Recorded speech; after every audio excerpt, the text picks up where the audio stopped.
Eu resolvi chamar a minha fala, resolvi nomear minha fala com uma pergunta retórica: "Que sabor que tem o mundo para quem é diferente de mim?". E eu vou explicar o porquê deste sabor, o porquê dessa pergunta no decorrer dessa própria fala. Primeiro eu sei que eu já fui apresentada, mas é muito importante saber da onde que uma pessoa fala, né? O Tami Ayushi fala que toda posição de saber está socialmente situada e toda posição de saber tem-se uma relação de poder. Quem fala sempre fala de algum lugar. Então, situar essa fala me atribui responsabilidade e admite a minha vulnerabilidade ou a minha limitação para falar sobre determinado tema, né? Então, achei importante destacar novamente esse lugar de onde eu falo.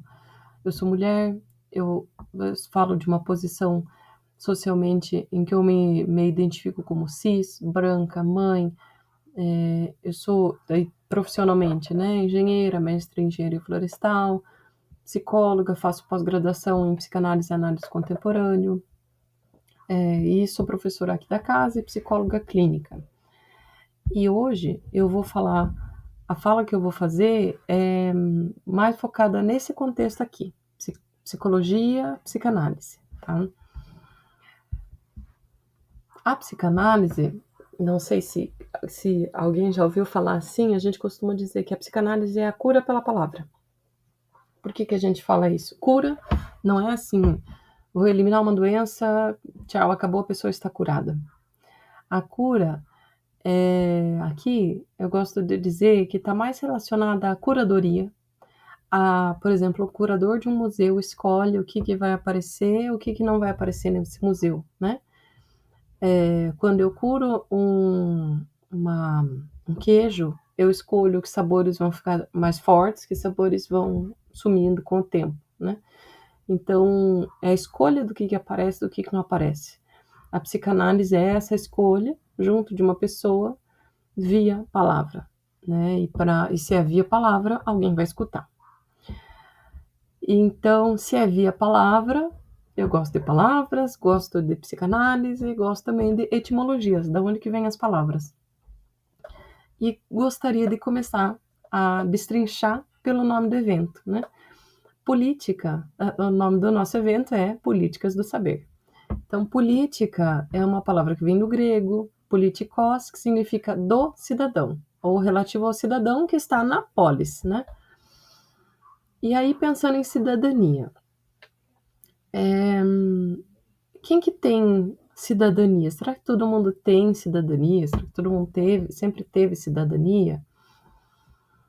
Nem todo mundo sempre. Cidadania é uma coisa básica, né? A condição para você ter os seus direitos humanos. Seus direitos são humanos, são de todos os humanos, todo mundo deveria ter essa condição para exercer os seus direitos humanos. Mas nem todo mundo sempre teve cidadania. Eu trouxe um exemplo aqui, só para a gente pensar nessa atribuição de cidadania. Trouxe um exemplo do Holocausto Brasileiro. Não sei se todo mundo já conheceu essa história, uma infeliz história. Foi nomeada assim como Holocausto Brasileiro pela Daniela Arbex, que fez um livro documentário e relatou o que aconteceu, por exemplo, no Hospital Colônia, em Barbacena, em Minas Gerais, para onde foram levadas mais de 60 mil pessoas que foram consideradas loucas, né? Onde elas foram basicamente exterminadas. Foram 60 mil pessoas mortas no Holocausto Brasileiro, mais de 60 mil pessoas. Essa história houve uma tentativa de apagamento e essas pessoas não eram providas de cidadania, né? A gente não deu cidadania para essas pessoas e 70% dessas pessoas que estavam em Barbacena sequer apresentavam qualquer tipo de transtorno mental. Elas eram só pessoas que eram dissidentes, pessoas que socialmente incomodavam, né? Então, elas eram enviadas, assim, por motivos sociais e políticos e desprovidas de cidadania. Então, nem sempre a gente teve cidadania para todo mundo, né? Então, se a gente fala política, a política nem sempre se aplicou para todo mundo. Nem todo mundo sempre foi considerado cidadão. Claro que essa é uma luta que ainda existe. Inclusive, no dia 18 de maio, agora, a gente celebra o Dia da Luta Antimanicomial. Eu digo celebrar, e uso essa palavra celebrar, porque a gente celebra que isso, de certa maneira, é colocado em evidência. Olha, a gente precisa de cidadania para todo mundo, né? A gente não pode repetir, por exemplo, a história do Holocausto brasileiro. Mas tá, falamos de política, de cidadania. Agora vamos falar do segundo pedaço do nome do evento, Políticas do Saber. Saber, do latim, vem de sapere, que significa, vem de sabor, ter gosto, no sentido literalmente assim, de ter sabor, ter discernimento, ter sabedoria, saborear o mundo. Então políticas do saber é que saberes têm os cidadãos, né? Faz essa pergunta, saberes dos cidadãos, ou que gosto que sentem, sabores que percebem os cidadãos. Então, por isso que eu coloquei como nome do evento uma pergunta: que sabor tem o mundo para quem é diferente de mim, né? É basicamente um convite para a gente pensar que sabor que tem o mundo para quem é diferente de mim, para diferentes pessoas. No primeiro dia de abertura, o professor de rádio falou sobre coragem. Também queria trazer, assim, brevemente, essa palavra que eu achei importantíssima, coragem para admitir que tudo é político, porque a gente está implicado na polis, que a gente precisa se fazer essa pergunta de que sabor tem o mundo para outra pessoa. Coragem também tem uma etimologia interessante, que cor vem de coração, então é agir com o coração. E se a gente se faz essa pergunta agindo com o coração, ou se faz essa pergunta com coragem, a gente não se cala. E não diz assim, a psicologia é neutra, ou a ciência é neutra. Não é neutra. Somos todos iguais. Não somos todos iguais. Cada um tem suas características, cada um tem suas vicissitudes, né? E a neutralidade não nos convoca, a neutralidade nos cala, né? E calar é muito complicado, é um problema muito grande. Por quê?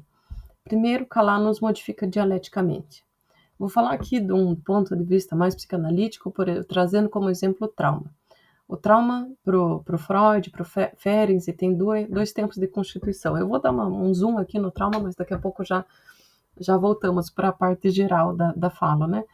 O tempo 1, que é o evento que aconteceu, e o tempo 2, que é a inscrição. O que significou esse evento? Às vezes o tempo 1 pode acontecer, vou pegar um exemplo assim, um tombo de uma criança. O tempo 1 aconteceu às 9 horas da manhã. Às 10 horas da manhã, a criança vai lá e fala para o pai: eu caí, olha aqui, eu machuquei a minha perninha, veja aqui como tá, né, raspada. E o pai, nesse tempo 2, pode ter dois caminhos.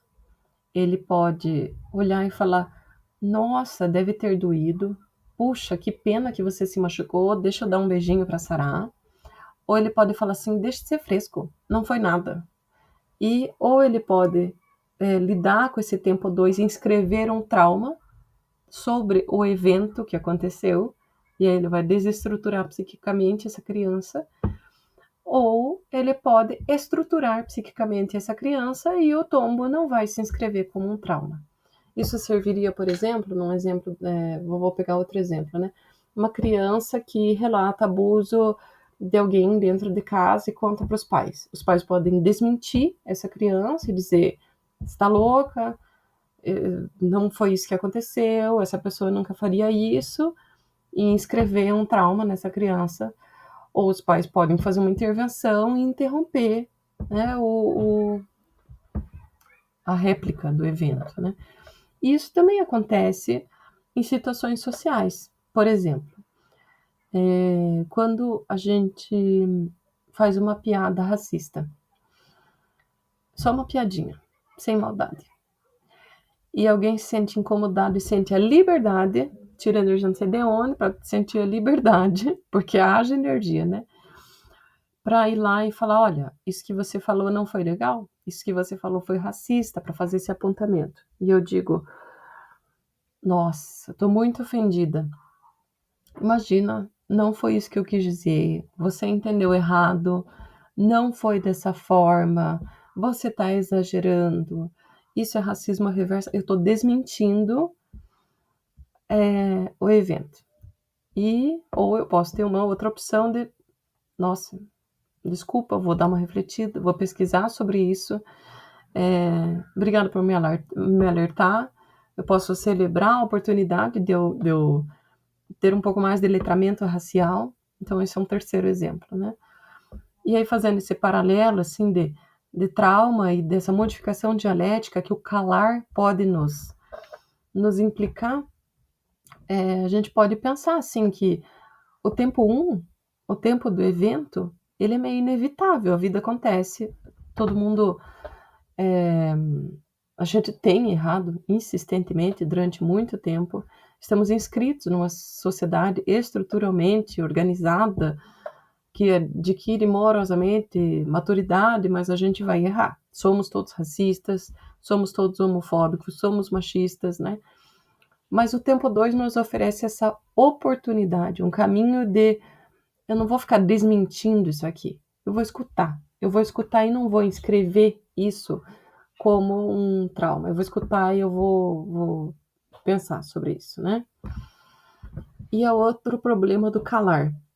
O problema do calar é que lutar contra um inimigo difícil, lutar contra um difícil, sim, um inimigo é difícil, mas lutar contra um inimigo invisível é muito mais difícil. O Christian Dunker disse assim: decretar que as nossas formas de adoecimento não têm relação com as nossas formas de vida é perversão. Se a gente fica inscrevendo traumas e desmentindo relatos importantes dentro da sociedade, a gente está sendo perverso.